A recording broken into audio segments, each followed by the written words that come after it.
ప్రాంతాన్ని, ఈ క్షేత్రాన్ని, ఈ భూమి యొక్క నైసర్గిక స్వరూపాన్ని అర్థం చేసుకొని వికారాబాద్ అడవుల నుంచి వచ్చే వరదలని నగరం మీద పోటెత్తకుండా ఉండడానికి ఉస్మాన్ సాగర్, హిమాయత్ సాగర్ని నిర్మించి ఫిరంగి కాలువ ద్వారా, మూసీ నదుల ద్వారా, ఈసా నదుల ద్వారా వచ్చే నీటిని నియంత్రించి ఆ నీళ్లను నగరానికి తాగునీటిగా మార్చి ఈ ప్రాంతంలో గొలుసుకట్టు చెరువులను నిర్మించి హైదరాబాదు హెరిటేజ్ సిటీనే కాదు, Hyderabad is a lake city అని చెప్పి నిజాం సర్కార్ 100 సంవత్సరాల ముందే ఒక అద్భుతమైన కట్టడాలను నిర్మించి మనకు అందించాడు.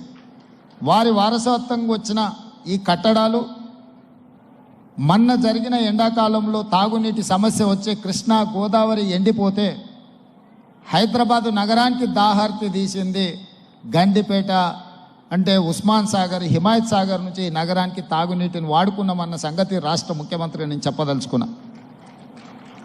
ఈ ప్రజలకు కోట్లాది మంది దాహార్తిని తీర్చే ఈ యొక్క చెరువులను శ్రీమంతులుగా, గొప్ప వ్యక్తులుగా ఉన్న వాళ్ళు వాటి పక్కనే ఫామ్ హౌజ్ల పేరు నిర్మించుకొని వాళ్ళ డ్రైనేజ్ కాలువలు తీసుకెళ్ళి గండిపేటలో కలిపినారు. నేను ఇక్కడ వేదిక మీద ఉన్న పెద్దలతో పాటు ఇక్కడ వచ్చిన భక్తులను నేను ఒకటే మాట అడగదలుచుకున్నా.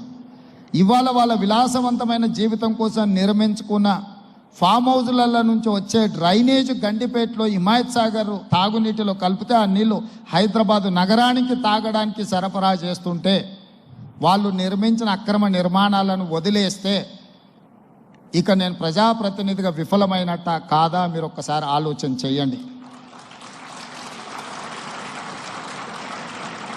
అందుకే ఒత్తిడి వచ్చిన మిత్రులకు ఫామ్ హౌజులు ఉన్నా ఏవి వదలకుండా హైడ్రా అనే ఒక సంస్థను ఏర్పాటు చేసి తెలియకుంటేనే ప్రజాప్రతినిధులం కొన్ని మన దినచర్యల్లో భాగంగా కొన్ని తప్పిదాలు చేస్తుంటాం. తప్పుదలు తెలవకుంటేనే కొన్ని తప్పులు జరిగిపోతుంటాయి. మరి ఆ ఖాతాను సవరించుకోవడానికి, ఆ బ్యాలెన్స్ షీట్ను సవరించుకోవడానికి తెలిసి కొన్ని మంచి పనులు చేయాలని నేను ప్రగాఢంగా విశ్వసిస్తున్నా, నమ్ముతున్నా.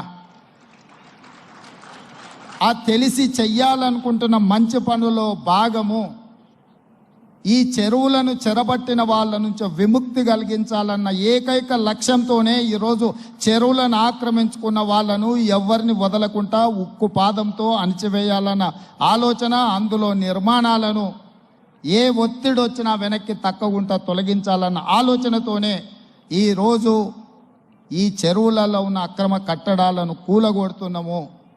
దీనికి స్ఫూర్తి భగవద్గీత అనే కురుక్షేత్ర యుద్ధ సందర్భంలో అర్జునుడు ఆయుధాలను కింద పడేసి రాజ్యం కోసం భీష్మ పితామహుడు, అదేవిధంగా కర్ణుడు, దుర్యోధనుడు, దుశ్శాసనుడు, నా సహోదరులందరూ ఆ పక్కన నించుంటే రాజ్యం కోసం వాళ్ళందరినీ సంహరించడం, వాళ్ళని సంహరించి రాజ్యాన్ని సాధించుకోవడం ద్వారా ఏమి ఉంటుంది, ఏం మనశ్శాంతి వస్తుంది అని చెప్పి అర్జునుడు యుద్ధతంత్రం నుంచి తప్పుకుంటా అన్నప్పుడు శ్రీకృష్ణ భగవానుడు బోధించిందే భగవద్గీత.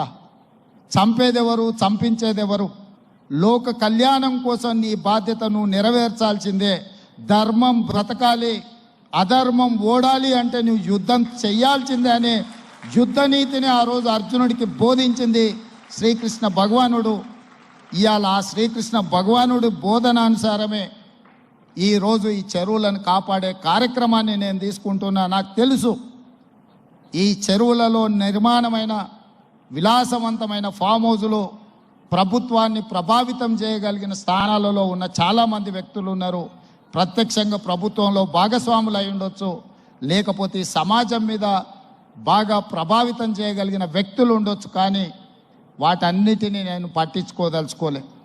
ఇది భవిష్యత్ తరాలకు, ఇది రాజకీయాలకు సంబంధం లేదు. నేను స్పష్టంగా చెప్పదలుచుకున్నా. రాజకీయాల కోసమో లేకపోతే రాజకీయ నాయకులను కొంతమందిని దృష్టిలో పెట్టుకొని చేపడుతున్న కార్యక్రమం కాదు ఇది.